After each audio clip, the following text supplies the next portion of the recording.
Il s'agit d'un conseil territorial symbolique, puisqu'il est le dernier du directeur général des services, qui, comme vous le savez, nous quitte très prochainement pour rejoindre d'autres aventures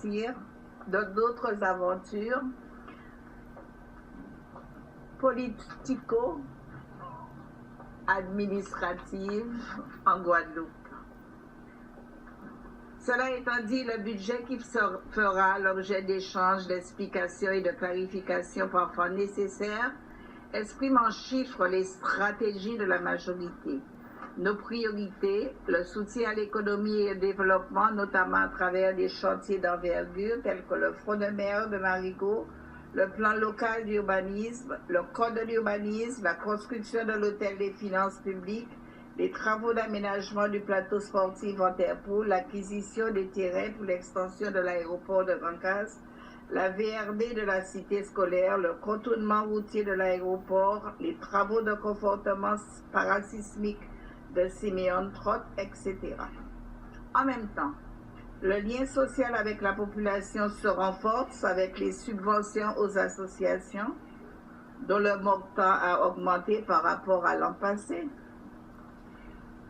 Le président de la République, François Hollande, avait déclaré au Sénat le 5 octobre 2012 aux élus locaux, et je le cite, notre président, « La restauration des équilibres financiers appelle une contribution de tous les acteurs, l'État, les collectivités locales aussi. » Une déclaration intéressante car elle met la lumière sur l'obligation pour les collectivités de contribuer à l'effort national alors que seul l'État est responsable de l'augmentation de la dette depuis 10 ans, même année que Pascal d'ailleurs, et non les collectivités. Le président avait à ce titre précisé lors du 95e congrès des maires que les collectivités locales sont dans l'obligation de présenter des budgets en équilibre et elles ne peuvent pas emprunter à d'autres fins que l'investissement. Je rappelle que le dernier budget voté en équilibre par l'État date de 1975, à l'année de naissance de ma fille. Parallèlement, il est aujourd'hui demandé aux collectivités de mettre la main à la poche pour pallier à l'endettement étatique abyssal et ce, en période de crise constante depuis 2008. Vous comprendrez, mes chers collègues, mesdames et messieurs, les difficultés pour nos collectivités d'assumer nos responsabilités dans de telles conditions. Faire face au brouillard de la crise, aux impératifs de résultats imposés par l'État et en même temps les carences de ce dernier en matière de recouvrement d'impôts et de rattrapage et de dotation au RSA qui plombe chaque année notre budget de manière croissante, au non-versement de l'État des 4,5 millions d'euros au titre de l'impôt sur le revenu et de l'impôt sur les sociétés, au non-versement par l'État de la compensation sur les jeux de 1,8 million sur les exercices 2008 à 2012. Tout cela n'est pas chose aisée. Et malgré ces trop nombreux handicaps, la collectivité de Saint-Martin assume pleinement ses responsabilités.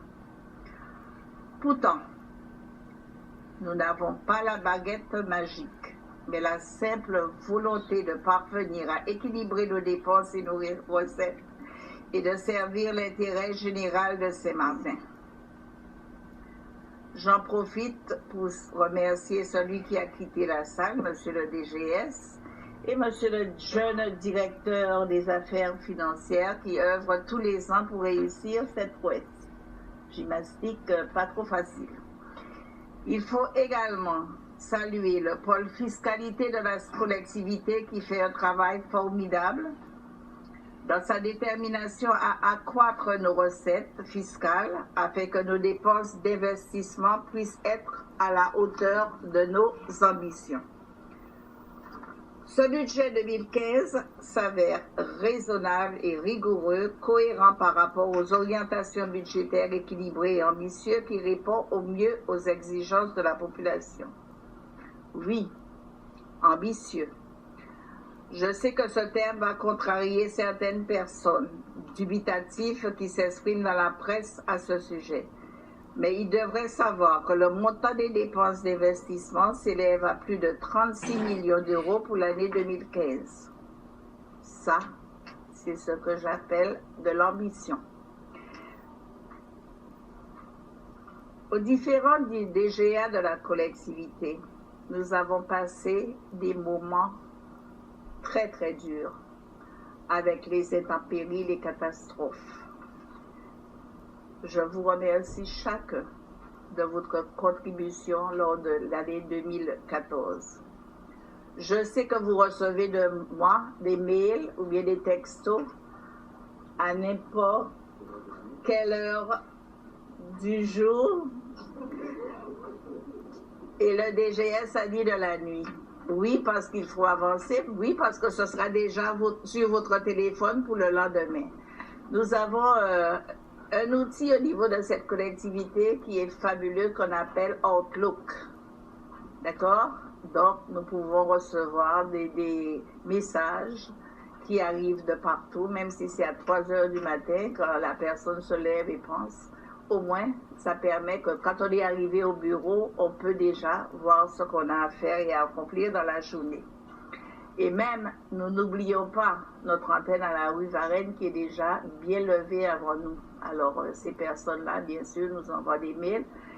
Et je remercie aussi ces jeunes filles qui travaillent et qui œuvrent pour Saint-Martin à la rue Varennes, 54 rue de Varennes.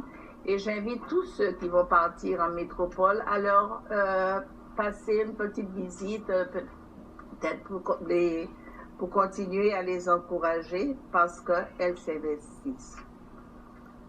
Collègues, je reviens à vous. Le vote du budget constitue un acte politique majeur et celui qui vous est soumis aujourd'hui permet la poursuite de notre programme d'investissement.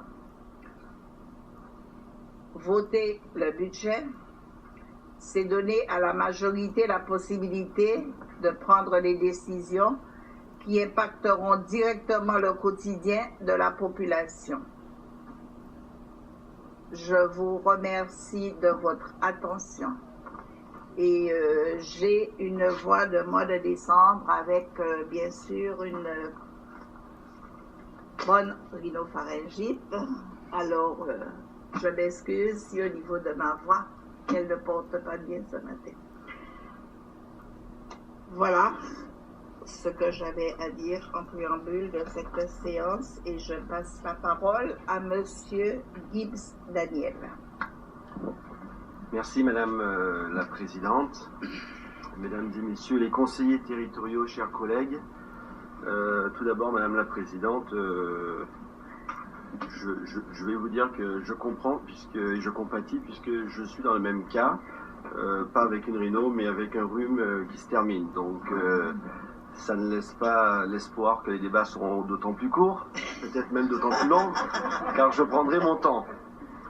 Ceci dit, Madame la Présidente, je tiens à m'excuser étant en déplacement pour mes obligations parlementaires sur le territoire de Saint-Barthélemy, puisque le préfet arrivait, il fallait être là le matin pour le recevoir et je n'ai pu être présent pour la réception des départs